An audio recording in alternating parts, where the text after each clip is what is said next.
Good Thursday morning. It is January the 22nd, 2026. You found us here on the Weather Desk, and what a show we have for you. We are tracking a major winter storm, and because of its potential impacts, and I think they will be significant for the region here in the mid-Atlantic and down to our south and out to the west, really off to the north as well, we've got a special 1 hour long extended edition of the Weather Desk. I'm meteorologist Craig Moeller. We do the Weather Desk each and every weekday morning starting at 9, where we tackle the top weather headlines of the day. And today, no doubt, we're going to run into our first topic, and it's a big one. We do have this massive winter storm for the eastern United States and really the southern parts of the country as well. You're going to see the area under winter storm watch in just a moment. It's amazing. It spans right now 1,800 miles. How wide this thing is. So a major area under this winter storm watch, and we're talking about really significant impacts from very heavy snow to very dangerous ice likely to develop across parts of the country. We will be breaking all of that down. We're talking regional storm preps, and we're also keeping an eye down across North Carolina. In just a few minutes, we're going to have a live interview with a colleague, Chris Mulcahy, one of the meteorologists down at WCNC, our sister station, and we're going to talk with him about some of their concerns down in North Carolina and out towards the mountains there just to the west of Charlotte. As we take a look, we're also going to have a live interview with AAA on travel tips and the major impacts expected across the country. As you know, there already airlines are allowing, cancellations or adjustments to travel plans at no additional cost, because this is going to be such a widespread event impacting so many travelers. So we'll talk about that, car safety,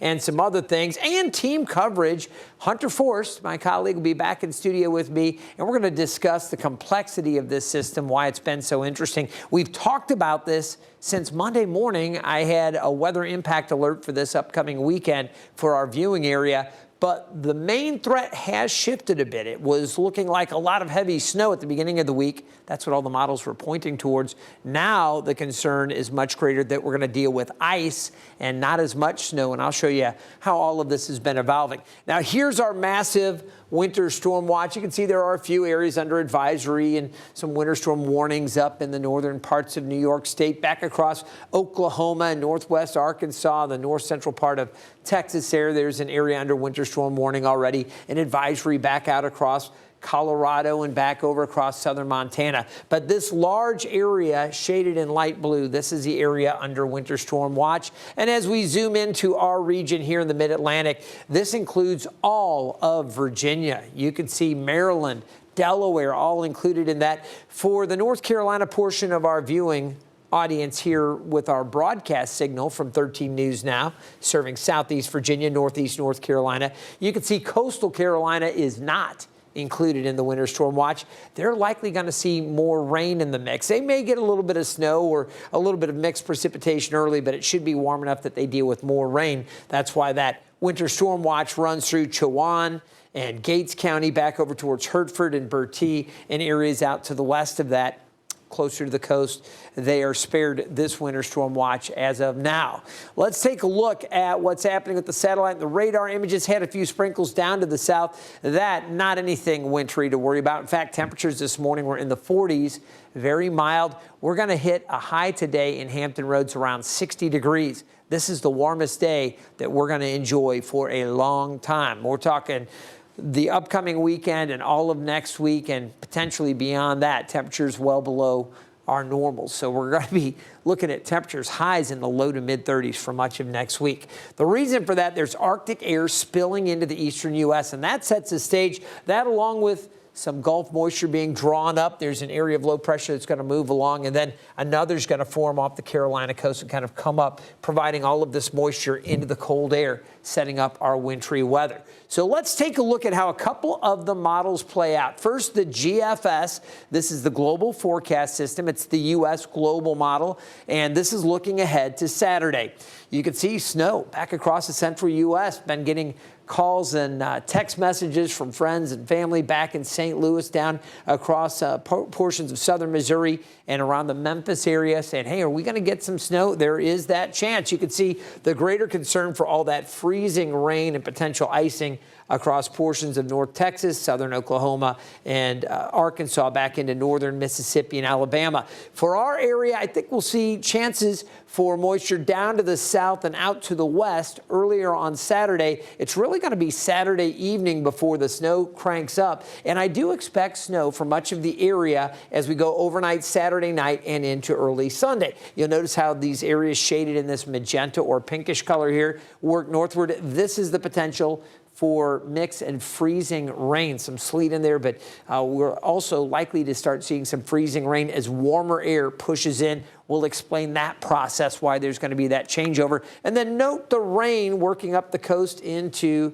the day on Sunday. And by Sunday afternoon and evening, we'll be seeing a lot of rain kind of knocking down any of the snow that falls from overnight Saturday. Now, as it pulls away Monday, we could see a little bit of mixing on the backside. That's the GFS. Here's the European model, the Euro, as we frequently refer to it. You can see again that snow back across the central U.S., the mix coming in, very similar thinking, but it looks like more ice potentially with the European model. There's that rain at the Outer Banks I was talking about as we started. And then again, snow across portions of Virginia. This is Saturday evening. So I think, all the models pointing at least a chance at snow at the beginning for much of our immediate viewing area, and then the snow more widespread off to the north. As we go, though, the Euro quickly changes it over to rain and keeps it as rain at the coast, but that ice potential farther inland. So those are two of the big global models we look at. We also look at the Canadian. We've been looking at these ensemble models for a while, and I want to talk to you about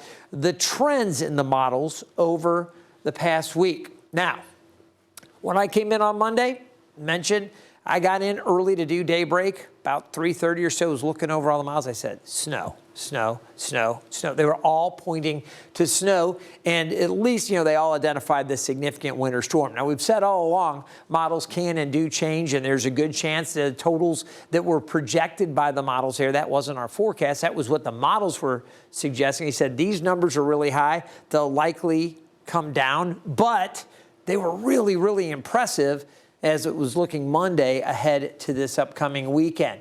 We came in, some of the models were suggesting we could see over a foot of snow in Norfolk and up to about 20 inches to 2 feet of snow or so around Richmond. Okay, again, Monday, all the models suggesting snow. By Tuesday, the runs were showing more rain at the coast and then a mix inland. And yesterday, it became apparent that the ice threat was increasing and the snow chances were going to be going down, especially near the coast. That's been the trend over the past 3 days. We went from tons of snow to snow and some mixing or maybe a little bit of ice to, hey, start thinking about the ice, and that's where we sit now. The greatest threat, I think, to our inland areas is going to be significant ice. Still, there will be some significant snow, mainly to the north. Wind should not be as big a deal. Maybe see some gusts 25 to 30 miles per hour, but that's not too bad. The problem, though, is when you get winds like that with ice on power lines, and that's an issue we're going to address a little bit later in the show as well.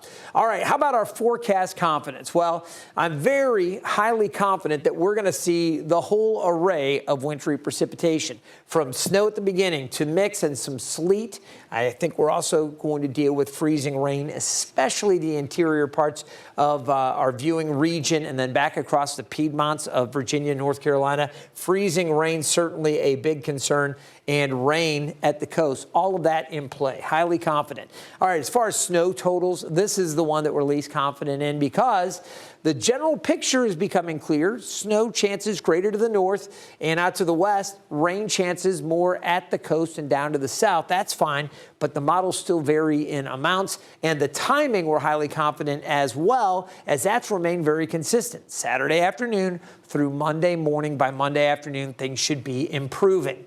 Let's take a look at the model snow odds running the ensembles. We have the European model, we have the GFS and the Euro AI, and you can see these arrows, the red arrows trending down from the chances for 1 inch or more. The Euro's taking it down to 60% now for Norfolk.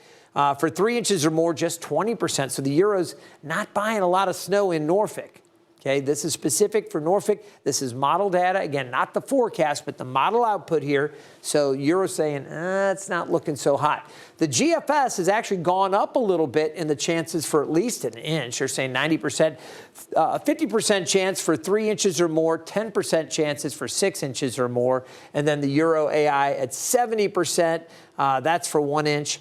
30% for 3 inches or more, and 10% for 6 inches or more. This one was really biting on it early, but they have been backing off, and you can see the Euro AI backing away from those higher snow totals. So again, no surprises here. The track of the center of low pressure has been a little farther to the north and a little farther west, bringing in more warm air. As you look at the Euro, we might see an inch of snow overnight, Saturday night into early Sunday morning before the Euro says it's going to transition to rain or mix, knocking down the totals here. Inland areas still a bit more, and then some heavier amounts of snow where you don't get as much warm air mixing in as you do in this part of the region. So Tappahannock up through northern parts of Virginia, back to the mountains, maybe some heavier snow up that way with the Euro. The GFS still biting on that idea of some heavier snow around Richmond, West Point, and Tappahannock. It does bring in some warmer air, and there is that transition to rain. That's why the numbers here are lower. Norfolk, though, yesterday the GFS was saying 4.6, 4.7 inches. Now it's up to 5.2, so that's actually gone up a little bit. This is a greater concern, again, for our inland areas, the potential for significant amounts of ice, and this is through the afternoon Sunday and Sunday night. Look at what the Euro, this is, again, model projection here, model output, not our forecast, that we're going to see 2¼ inches of ice at West Point or over 2 inches at Richmond. But you see how the Euro's saying, hey, I think there's going to be some significant amounts of ice. This is what we are looking at, and this is why we are so concerned with that significant ice inland. Note Virginia Beach, Kill Devil Hills, Elizabeth City along the eastern shore. Not as big a deal because we're going to get more rain in. It'll be a little warmer right there at the coast. A little bit of ice over the western parts of the metro, but once you get up on the peninsula, middle peninsula, northern neck, and areas farther inland, that's where you have your better chances for ice. Now, you get 1/4 inch or less, you have to be very careful. You avoid unnecessary travel. You get light ice on the trees and scattered power outages. When you get 1/4 inch to 1/2 inch, this is where you have icy roads, broken tree limbs, sometimes numerous power outages.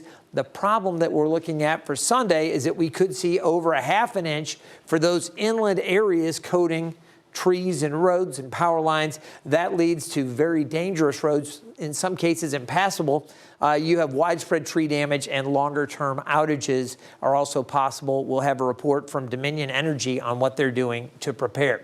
So here's the outlook with the GFS. You can see again the snow coming in, snow initially Saturday night. We wake up to a little bit of that in the morning on Sunday. There's a transition to mix and potentially freezing rain. Rain at the coast, then more of a transition later in the day, kind of knocking down the snow totals.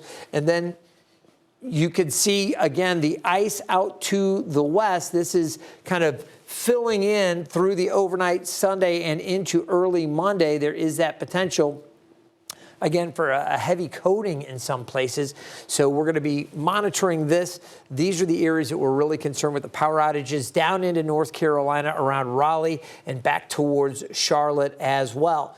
So these are areas of real concern with the GFS through Monday morning. As we go through the day on Monday, it pulls away. We could get some more mix on the backside, and then things improve after that. But it will turn a lot chillier as we go later in the next week. Now, the European model says, okay, yeah, you're going to see maybe a chance for some snow or some mix at the onset. You see that for a little while, but it's much more quick to change over to the rain. So we're looking at rain developing as we get into early Sunday, the potential for freezing rain, sleet, some mixed precipitation, farther inland, snow up towards Richmond, Tappahannock, areas in northern Virginia.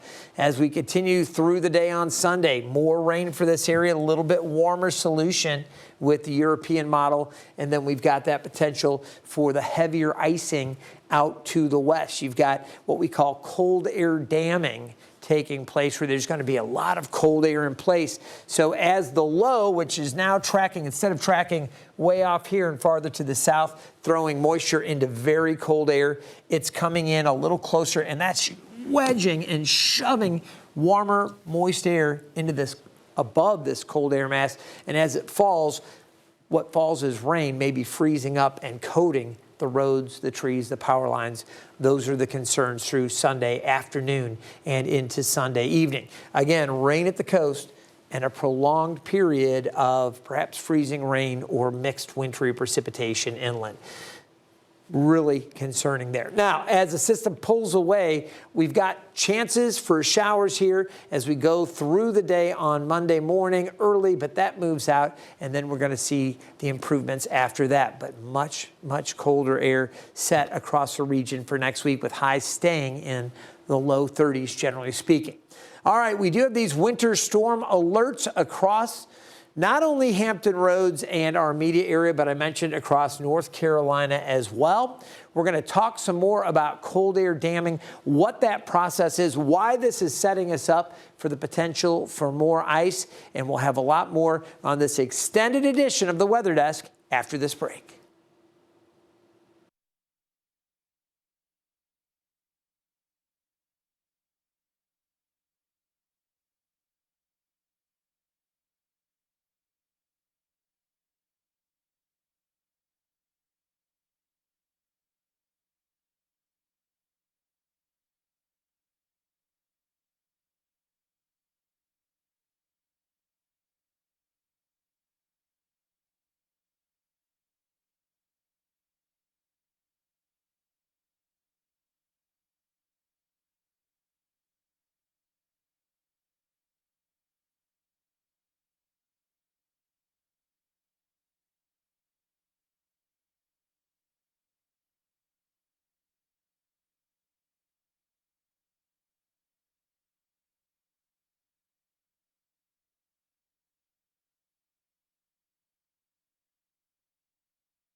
Well, good morning and welcome back to the Weather Desk. We're going to pick up talking about cold air damming and what's going on here across the region as we zoom in and take a look at, again, our area under the winter storm watch. The big concern here, again, potential significant icing across the central parts of Virginia and North Carolina. We've got what we call cold air damming setting up for the weekend. And that's where you've got higher pressure setting up to the north. You get this wind coming down with this Arctic air kind of getting trapped along between the mountains and the coast. And with that cold air in place, as moisture overrides this coming up from the south, that colder air is overrun, and this is where you could get into some really significant icing. So that's one of the things we're going to be watching to see how all of this goes. But we're looking at frigid conditions into early Saturday as that moisture comes in and overrides it. That's one of those big concerns for our neighbors down to the south. And again, we'll be talking with folks, we hope to, in just a little bit from down in Charlotte. Now, one of the other things that we've been keeping an eye to is the snow to rain ratios, or the liquid ratios with snow. That is often an indication, what we have to figure out before really determining how much snow we get. So we have a closer look at those mixing ratios and the snow ratios with my colleague Taylor Stephenson. There's a potential for an impactful winter storm in Hampton Roads this weekend. When forecasting possible snowfall totals, we analyze snow ratios. Snow ratios estimate snowfall accumulation utilizing the relationship between the air temperature and the amount of precipitable water. Precipitable water is the amount of liquid water that could fall on a given day. So let's go through 3 basic math examples. And to keep the math easy, we'll work with just 1 inch of water. If temperatures hover just above freezing, the snow ratio is about 5 to 1. For every 1 inch of precipitable water, on a day with temperatures near 34 degrees, about 5 inches of snow will accumulate. This scenario would produce heavy, wet snow. If the air temperature is slightly below freezing, the snow ratio is 10 to 1. 10 inches of snowfall for every 1 inch of water. This is the typical snow ratio. If the air temperature is in the teens, the snow ratio then climbs to about 20 to 1, or 20 inches of snow for every 1 inch of water. This scenario would produce dry and fluffy snow. For 13 News Now, I'm meteorologist Taylor Stephenson. All right, we're going to talk about the cold air coming and the impacts on our roads this upcoming weekend. You can see as we look nationally just how chilly it is up in Bismarck, North Dakota, 3 degrees below zero. Minneapolis, 6 degrees, 15 in Chicago. Very cold. Temperatures here in Norfolk are actually going to warm up to near 60 today, but you see the cold air spilling to the south into the southeast. This is Arctic air, and we're going to be super chilly heading into early Saturday as this moisture arrives, snow, and again, that cold air that I said kind of wedged in and dammed up against the Appalachians there. So we do have the concerns again for some ice out there on the roads. Now, as we take a look at the outlook here with the Futurecast, what you're going to see again, the snow coming into play, and that's going to be a concern with the with that snow working in Saturday night and then into Sunday. We're talking about the freezing rain and the ice. So this is something that we will be paying very close attention to as we take a look at potential travel delays. You can see that there will be more and more issues as we head to the weekend. Not too bad today, a little bit going on up around the Great Lakes and into early Friday, but as the storm system starts to develop and take shape, you can see into early Saturday here. And as we take it out farther into the weekend, these travel issues are going to come here. So again, in general, when we talk about travel, I guess the primary advice is stay off the roads if you have to, or if you can, just avoid travel. But if you absolutely have to head somewhere in the wintry weather, Ryan Adcock with AAA Tidewater has a few tips for traveling in the ice and snow. Ryan, good morning. Thank you for joining us. Could be a big weekend with a lot of headaches for travelers. Of course. Good morning to you, Craig. And just like you were saying, avoiding any non-essential travel this weekend is going to be your #1 safety tip and safety practice that you could follow out there on the roads. Yeah, I'm sitting here thinking, when we have this, we always tell people just to avoid travel, but sometimes you have to get out there. And there are some things you can do to maybe prep your vehicle and get out ahead of this a little bit. What are the important reminders that you would give people watching right now? Absolutely. So time is your friend, so you can do things right now to prepare your vehicle so that if you do have to get out on the roads and travel this weekend, you can be safer. You can make sure that your tires have enough tread on them, that your windshield wipers are operational and not dry rotted or anything like that. And then as well, making sure that you have an emergency trunk kit in your vehicle that has things like an extra coat or a blanket, some non-perishable food, an extra phone charger, and anything that you can use, especially if you're traveling in the darker hours of the day, anything that you can use to make your vehicle more visible to others if you are stuck there on the side of the road. It's one of those things where people can sometimes think, oh, I grew up driving in the north and I'm not worried about, this or that. But with the conditions, ice in particular, it doesn't matter, even if you think you are a good snow driver, let alone how bad all the other, it's always the other guy, right? But when it comes to ice, there's really no good conditions for driving on ice. You just, I guess that's a different game altogether.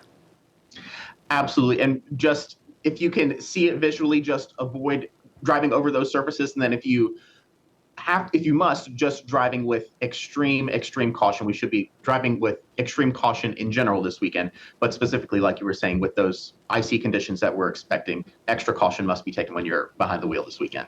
Ryan, I don't want to throw a curveball at you, but I know you with AAA, you've probably been hearing already some of the airlines already kind of waiving, changing, fees and other things for airlines. This is one of those storms when you have something this big with AAA. I mean, you guys see all kinds of impacts from air to roads, and obviously even getting around. Sometimes there can be issues with rail lines. How much do you see these types of spikes, and what are you guys anticipating this weekend? Obviously, just anytime that there's that winter weather, just like you were saying, the roads and auto travel is impacted, but also air travel is impacted as well. So just encouraging, if you are traveling by air this weekend, to download whatever airline you're flying, download their app, and that is where you will have the most up-to-date information. And if there are any changes to your flight itinerary, that'll be where you'll find those. And that's what we encourage people to do, is just have that information there in the palm of their hand so that they can have it as quickly as possible. But also having potentially just a plan B in mind for a different flight you could take on a different day, or just preparing as much as you can ahead of time, whether you are traveling by air or by road this weekend. All right, all great tips. Ryan, thank you so much for taking a few moments this morning. Really appreciate it. And we always like to check back with you when we have these types of impactful events. Thanks again. Of course, Greg. All right. Well, here I do want to pass along again a few safe winter kind of reminders here if you have to be out on the roads. And again, the primary thing is avoid driving. As Ryan mentioned, now is the time. We've got a day near 60 degrees here in Norfolk. Now's the time to check your vehicle, check your tires, make sure you've got adequate tread on those tires. And you don't want to go out, you've got the old penny test where if you can't see Lincoln's, head, then you've got too thin of a tire there. Or if you can see his head, the tread is too thin. You don't want to go out there if you've got worn tires, that's for sure. And then the tire pressure, absolutely critical that is in good shape. You want to remove ice and snow that does fall on your car before ever venturing out. You can't go out with reduced visibility. And remember, do not tailgate. Keep your car windows, mirrors, lights clear of snow and ice. And you want to keep back from other vehicles. And this is an important reminder, don't crowd plows. Vehicles out there, obviously first responders as well. If you see anybody out on the roads during winter driving, you need to give them extra space. Please be extra careful. And again, with skidding, you want to avoid accelerating and braking too hard. If you start to skid, slowly lift off the accelerator and turn into the direction of the skid. If you jump in the brakes, which might be intuitive, that's going to send you going in all kinds of troublesome directions, okay? You don't want to do that. Ease off the accelerator, let the car slow down, and eventually the tires come back in. It's similar to what we say with hydroplaning as well. So some pretty important stuff there. We really want everybody to be careful. And as we look ahead to Sunday and Monday, you may have to take, say, 5 to 10 minutes to scrape off some of the heavier ice that could occur, especially those inland areas. Again, near the coast, I expect more rain than ice and snow, but those inland areas, there is a potential for very, very heavy icing. All right, we're going to take another short break. In another 2 minutes, we'll be back with more from the Weather Desk.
Welcome back to the Weather Desk.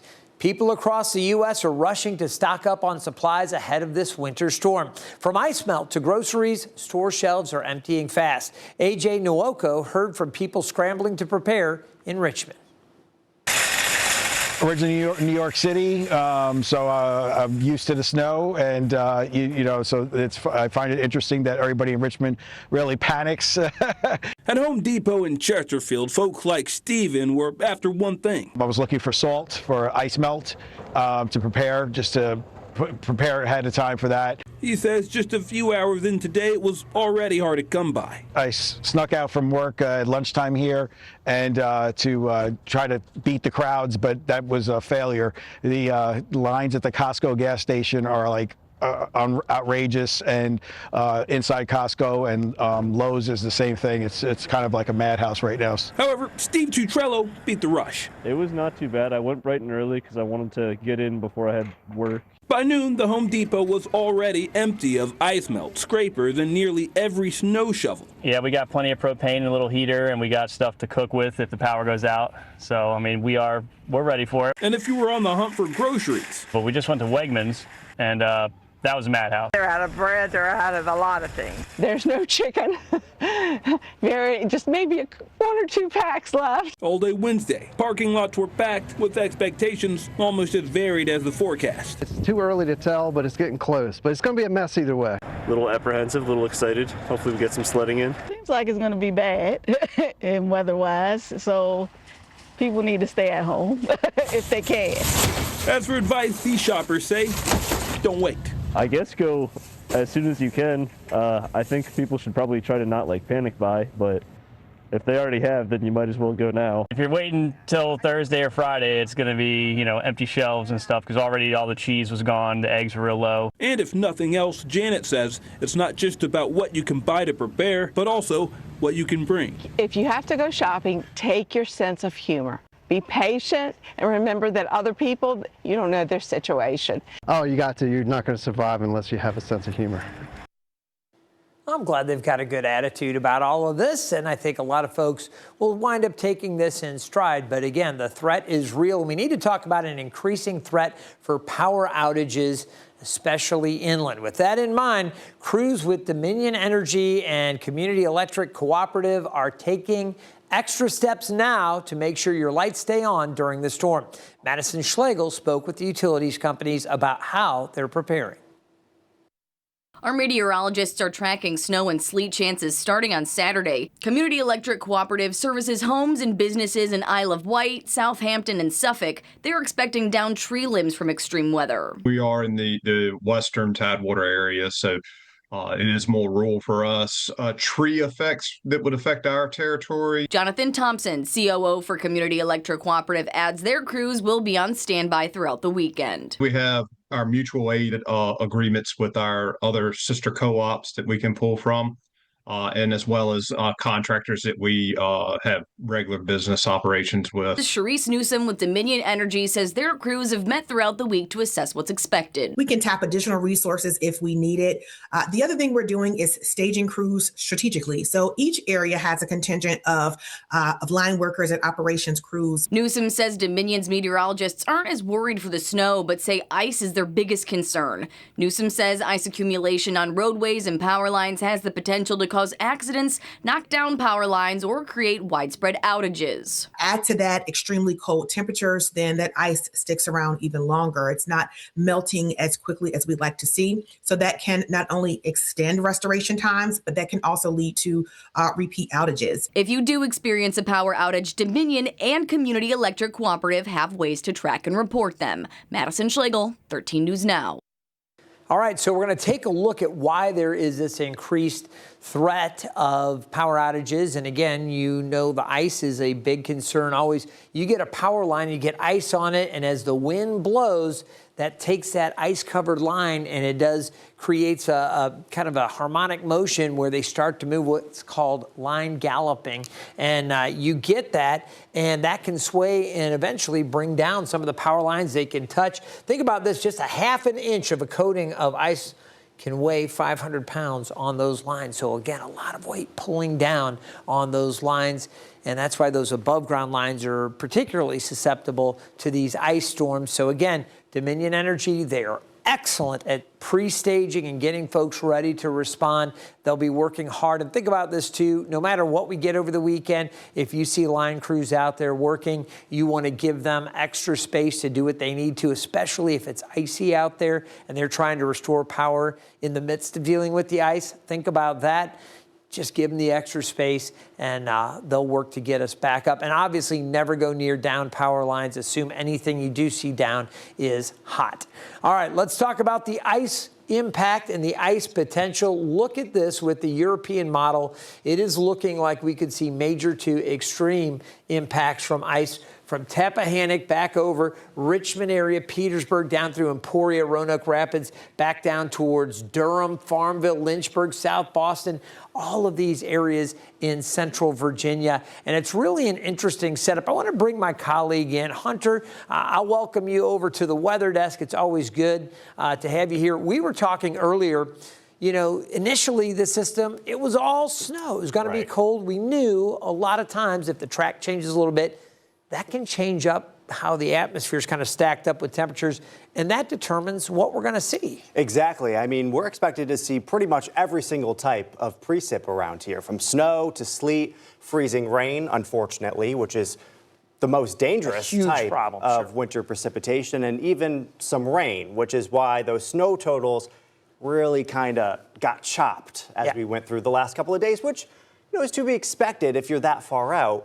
Models shift and change, and you know that's what we try to tell people because you know we're trying to give you the most updated information. So you've got to look at kind of how the varying types of precipitation can form. Why don't you go ahead and give us a quick look at that? Yeah, so normally as a rule, precipitation normally starts off as snow way up high into the atmosphere. And for it to stay snow down to the surface, the column of air it's falling through has to stay at or below freezing. But sometimes, like we're expected to see, are these sneaky warm noses making their way into the upper parts of the atmosphere. So let's take a look here at sleet. You have cold air aloft, you have snow falling, and then there's this layer of some warmer air. That snow melts, but then it encounters another column of cold air and it refreezes into sleet. And it has enough time to refreeze before it reaches the ground. And you can kind of hear sleet as it's hitting the ground. Sleet has a beat. That's how you could remember that it's sleet. But let's take a look at freezing rain. Starts off as snow high up into the atmosphere, but it encounters a layer of warm air that is much larger than sleet. So that snow melts as it goes down through this cold or this warm layer, and then by the time it reaches the ground, it encounters a small thin layer of freezing temperatures. So what happens then is that you get this liquid freezing on contact down at the surface. So it freezes on, you know, the roadways, cars, power lines, and that's what can lead to some major power outages. And that's what we could possibly see as we head into this upcoming weekend. As for rain, of course, starts off as snow way up into the atmosphere, and then it's just a warm layer all the way down to the surface. So that's what rain is, just a warm layer through the atmosphere. But of course, for it to be snow, it's got to be cold through that entire layer. Craig, back to you. All right, Hunter, thanks so much, and we'll chat a little bit more right at the end of the show. Want to let folks know we are going to have more detail on who's likely to see more snow and who's likely to see more ice. Hunter, it's good to see you out there. Kind of hung out. I was wondering if they were going to get off you there. All right, like I said, we're going to take a short break, and we will break down the when, the impact, and what you need to know right after this.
All right, we're going to take a look again. We've got our weather impact alert, which I declared Monday morning based on all the models pointing to this winter storm. We said, let's get out of this ahead of time so folks know what's coming up the following weekend.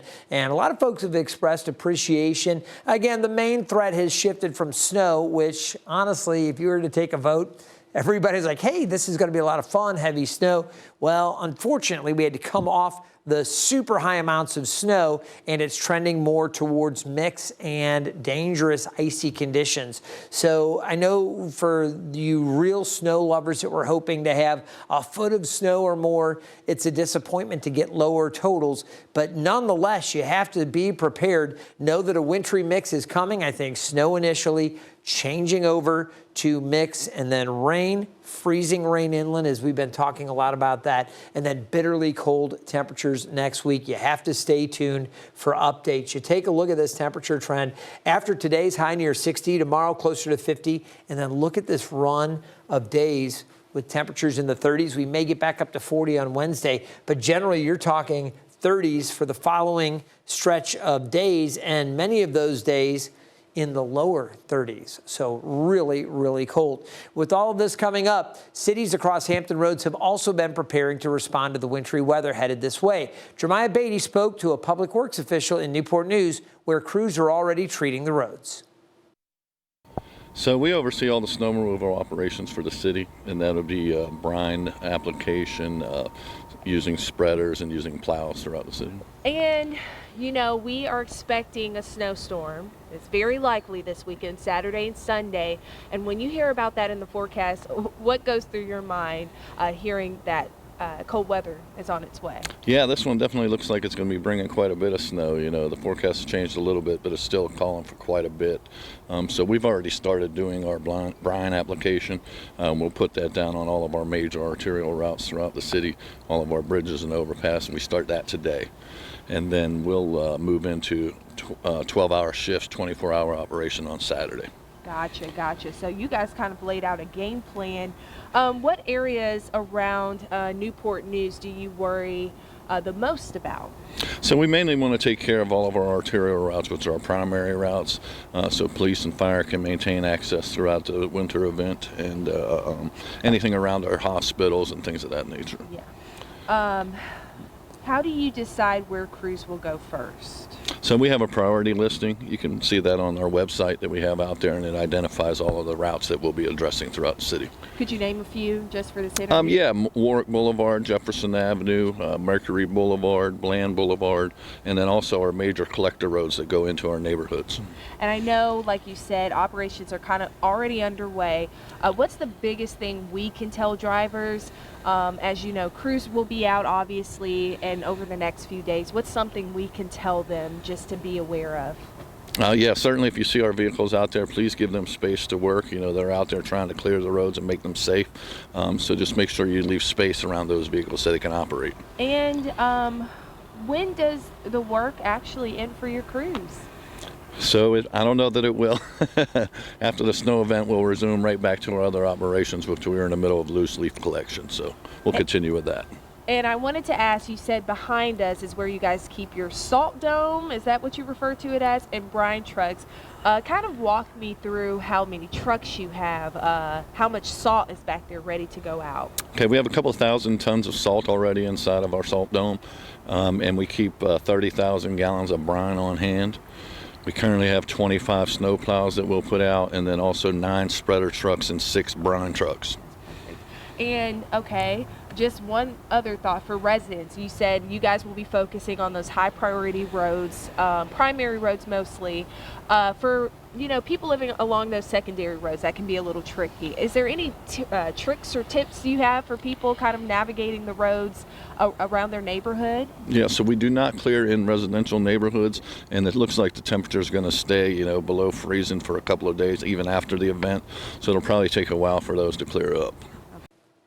Some good reminders here again. Give those crews plenty of room. Sounds like Newport News got a plan there together to get everybody through this, and I'm sure all of our local municipalities are ready to go, but we are all watching. Now, this morning, we've just been watching some showers come through. I want to get into the forecast here for Hampton Roads specifically. Skies have become partly to mostly sunny, and we're going to enjoy the sunshine through the day. A warm day today, but things are changing up. You see the winds shifting around on Friday, and eventually much, much colder air. It's going to be chillier on Friday with a high closer to 50 at the airport. We'll see temperatures a little bit milder inland. But as we go into Saturday, that's when the really cold air arrives. Look at this Saturday morning, mid-20s, and it's just not going to warm up. We're going to see that Arctic air really settling in. Notice a few snow showers offshore here, but you're going to notice the wet weather, or snowy weather, I should say, coming in and overtaking the region Saturday night and into early Sunday. Again, initially snow.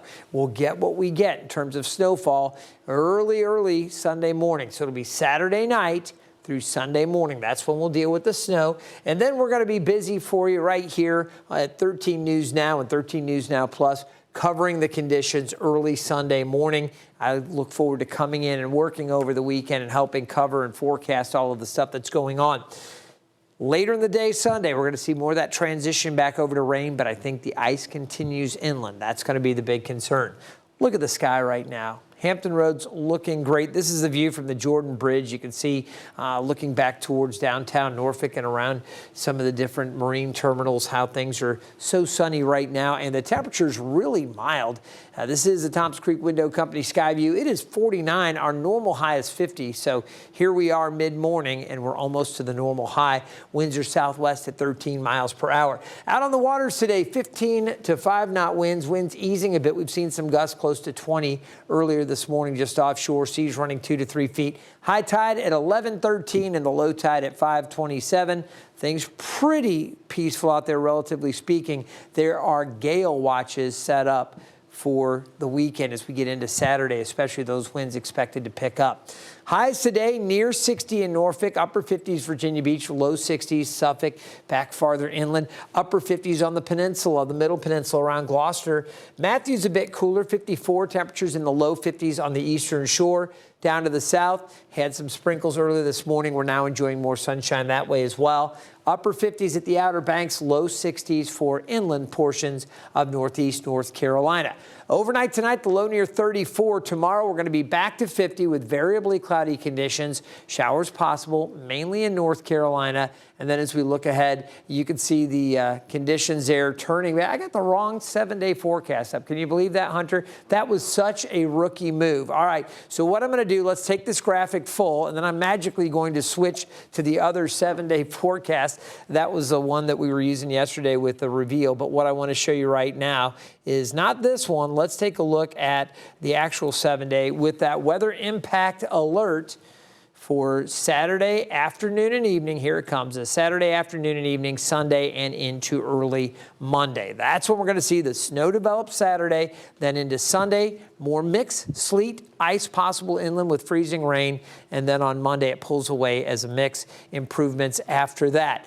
Want to come back, and Hunter now joins me here at the Weather Pod talking about this. Your thoughts on this? I mean, you know, we've been talking about it since really you saw probably the earliest signs of the potential storm last weekend. Yeah, certainly saw that. And of course, when you came in on Monday, all signs pointed to a big snow. Right. Which is unfortunate. That's not the case anymore. But I think, you know, I was going to say exciting, but the ice is a concern. That's a concern. Yeah, and again, this is snow and rain and mix. Yeah, the big change was that early it was looking like snow was going to be the highest impact. I'm bringing that down. I'm sure you concur with that, and bumping this ice up. This is a problem. So not just an inconvenience, but truly an issue. Now, we can talk forecast confidence. I would say, you know, we're most confident in the storm timing. Yeah. That hasn't really changed with the models at all. It's been showing coming in later Saturday and exiting early Monday pretty consistently, you know, give or take a handful of hours. So pretty confident with that. One thing that was surprising was just the duration of this storm. I mean, not only, normally it would be like, you know, Saturday night into Sunday morning, and it's out of here. Right. But the fact that it's lasting Saturday night into Sunday and into Sunday Monday, night, Monday morning, it just keeps going. That's a long one with just every single type of precip. So we take a look at that, brings up our next thing, precip type here. High confidence, but you know, a lot of times it's like, well, we're going to see snow, we're going to see freezing rain, and you go, well, it's this or that, and that's what you have to worry about, your precip type. This time, we have confidence as forecasters here at 13 News Now because it's pretty darn evident we're going to see snow, then we're going to see mix and sleet, eventually freezing rain for parts of the area, and there'll be rain. It's all in play. All in play. And the good news is now that the graph is finally starting to come into... The graph is one of our models. Yeah, sorry. The graph is one of our models. It's more of a short range, so we can't see it far out. But now that we finally can, we're starting to see that it's agreeing with, you know, some of the other models. Kind of reinforcing. Yeah, which is a nice reinforcement. Highly confident there, highly confident on the timing. This is the one area where there is still questions. Now, when we talk about the snow totals, this is the one everybody's like, well, you said I was going to do this. You said, no. We've been showing model output, and the general picture's coming clear. More snow to the north, less to the south and near the coast, but the models vary. So we're not sure whether we see maybe an inch or maybe we see 3 or 4 inches or even a little bit more. And even if you did, that would be, you know, Saturday night, right, into early Sunday morning. But then you're going to see that change on over to some rain and mix. So even if you did get a couple of inches, it's likely going to It's going to get washed away anyway. Yeah. So, yeah, not the greatest event for snow lovers, although some areas north will see more. Again, models have been trending down a little bit generally in the chances for the higher amounts, so kind of tough to get excited about that. You see the snow potentials there. Guys, the bottom line, this is kind of a moving target, so we really, really want to stress that you stay tuned over the coming days, and we will be working to keep you updated. Hunter, thanks so much for being a part of the Weather Desk today. We're going to do this again tomorrow, an hour-long version. We've got more live interviews set up for tomorrow as well. We'll be keeping an eye to the storm.